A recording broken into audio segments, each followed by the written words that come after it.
Hello and welcome to my channel. My name is Jessica. I'm an artist and this is how I made my first coloring book.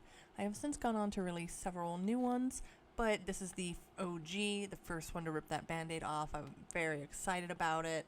And you can buy it on Amazon where many other books are sold, but mine specifically is now among them. This being the section of the video where we talk about getting started with making your coloring book, one of the first things you really have to decide upon is what is the theme going to be and how are you going to create this. For this book, I opted to hand draw each and every single one of the images themselves by myself. Some of them took much longer than others because of the amount of detail that went into it. There was no AI or any clip art used in this. It's all from me, from my head. And then here's showing some of the reviews that the book has gotten. I'm really happy that other people have been able to enjoy my drawings in this coloring book that I have made. It took the longest out of all of them because creating all of the images by themselves took a minute, but I'm also really happy with the outcome.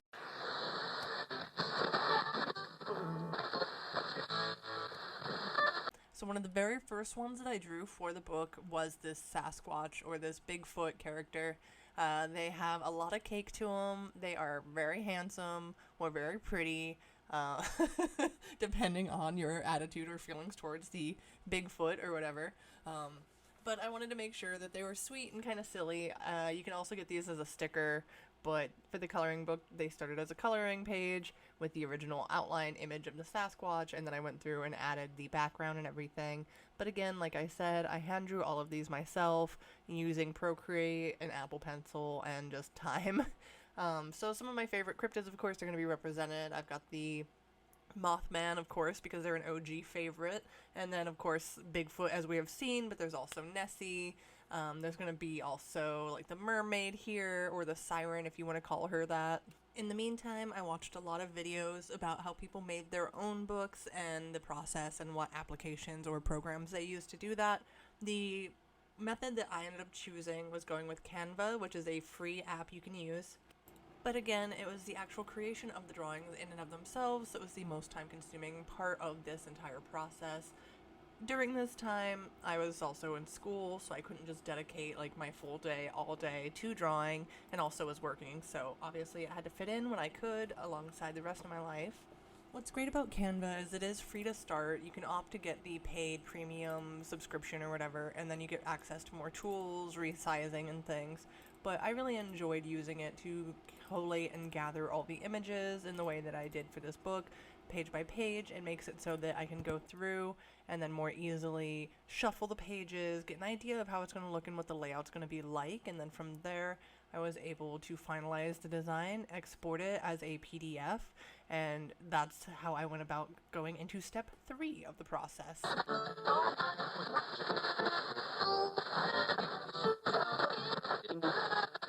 So once you are actually happy with what you have created, you have exported your work as a PDF, you can go ahead and go on to Kindle Direct Publishing. You'll need to sign up for an account first. I already have one, so I'm just taking you to the actual book publishing page for this specific book so you can see precisely where that went, how that went down. And so you can see, since it's already been published, there's a lot of stuff that I can no longer change. But when you're going through for the first time, you'll want to go in and add all this information. You can go ahead and then adjust. I couldn't leave without it getting upset at me, so I continued on. And you're going to have to add your PDF for the actual book content and also a cover page, which is going to be separate. And you can upload that as a PDF or I think a .png, a couple of other different files. Double check, it'll tell you what you can or cannot upload. I like using PDFs. They're flat, they're easy, it's just what I like to use. Then each book size that you use, depending on the amount of pages and everything, is going to have its own specific sizing. It'll show you also what the publishing cost will be for the book, which is going to vary wildly depending on the paper that you choose, whether you want the whole book to be in color, which for a coloring book I didn't think was really necessary. From there, you can go to the final page of the process and actually set your prices. You can choose which markets you want the book to be available in and then set the individual prices for those, and it'll also show you what your royalty calculations are going to be. Once you're happy, everything's filled out, you're no longer getting anything screaming at you, you will want to preview what the book is going to publish like, and then you can go to this part where it will send your book for review. It also does this if you make any changes to the book, and it's just a really fun, fairly easy process once you figure it out.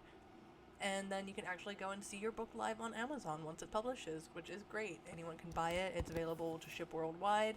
Overall, really cool process. I'm really happy that I did this. Now my art is out there. And I've sold several of these books already, as you've seen from the reviews. And it's just a really neat experience to be able to share something that I've created with the world in this way. So I hope this is helpful to anyone else who's looking to maybe produce their own coloring book. It's a lot of fun. I have since released many others on various different themes. You can all check those out under my author page on Amazon. And thank you for watching this video. Don't forget to like and subscribe. See you next time.